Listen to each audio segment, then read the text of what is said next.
Gujarat police વડા વિકાસ સહાયે રાષ્ટ્ર વિરોધી તત્વોનું વિગતવાર ડોઝિયર તૈયાર કરવા માટે સમગ્ર રાજ્યની પોલીસને આદેશ આપ્યો હતો। ત્યારબાદ વડોદરા પોલીસે આ પ્રક્રિયા 100 કલાકમાં પૂર્ણ કરી છે અને ડોઝિયર બનાવીને સબમિટ કરાવ્યો છે।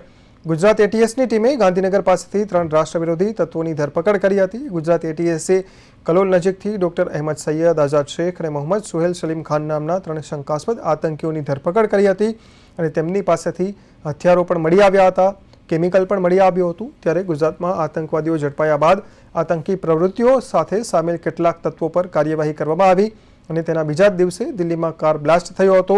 આ બંને ઘટનાઓને લઈને રાજ્યના પોલીસ વડાએ પોલીસ સ્ટેશનોમાં આદેશ કર્યો હતો કે જે રાષ્ટ્ર વિરોધી શખ્સો છેલ્લા 30 વર્ષમાં ઝડપાયા હોય તેમનું એક ડોઝિયર બનાવીને 100 કલાકમાં સબમિટ કરવામાં આવે।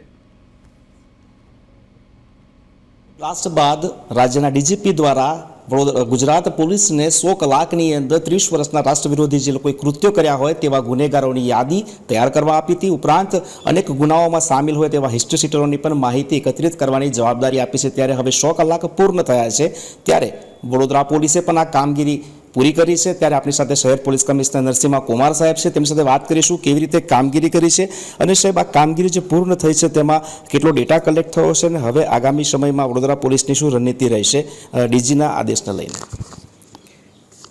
દિલ્હી બ્લાસ્ટ પછીના દિવસોમાં વડોદરા શહેર પોલીસ એલર્ટ મોડમાં છે। આપણા જુદા જુદા ઓપરેશન્સ એન્ડ એક્સરસાઇઝ ચાલી રહ્યું છે, પરંતુ ડીજીપી શ્રીના 17 નવેમ્બરથી શરૂ કરેલા આ 100 અવર્સ સ્પેશિયલ ઓપરેશન્સ દરમિયાન પણ શહેરમાં NDPS act, fake Indian currency નોટના લગત કેસો, explosives act, unlawful activities prevention act અને આર્મ્સ એક્ટ હેઠળના જે ગુનાઓમાં છેલ્લા 30 વર્ષમાં પકડાયેલા આરોપીઓના આખા યાદી અને એમના ડોક્યુમેન્ટેશન અંગેના જે કાર્યવાહી છે દરેક પોલીસ સ્ટેશન એસીપી ડીસીપી કક્ષાએ આ એક્સરસાઇઝ ચાલી રહ્યું છે।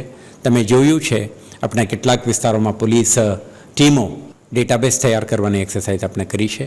કેટલાક તત્વો આપણા જે રડારમાં રહેશે એના આવતા દિવસોમાં એમના એક્ટિવિટી ઉપર એમના લિંકેજીસ અંગે વધુ તપાસ હાથ ધરીને તલસ્પર્શી તપાસ કરીને આપણે કોઈ પણ અસામાજિક પ્રવૃત્તિ કે ભાંગફોડ પ્રવૃત્તિ આપણા શહેરમાં ના ચાલે તે અંગે તમામ પગલાઓ ભરવામાં આવશે। ચોક્કસથી આ હતા શહેર પોલીસ કમિશનર નરસિંહ કુમારજી। તેઓનું સ્પષ્ટ કહેવું છે કે જે પ્રમાણે 100 કલાકની કામગીરી કરવાની હતી તેમાં વડોદરા પોલીસે ખૂબ સફળતાપૂર્વક કામગીરી કરી છે। જે હિસ્ટ્રી શીટરો છે તેઓને નિયત મર્યાદાની અંદર જે ડોઝિયર બનાવવાનું છે ડોઝિયર પણ બનાવી દેવામાં આવ્યું છે। હવે બાકી રહેલા દિવસોમાં પણ આ તમામ તત્વો ઉપર વડોદરા પોલીસની નજર રહેશે। કેમેરા પર્સન નિકિત સોની સાથે તુષાર પટેલ, પ્રદેશ 24 ગુજરાતી ન્યૂઝ, વડોદરા।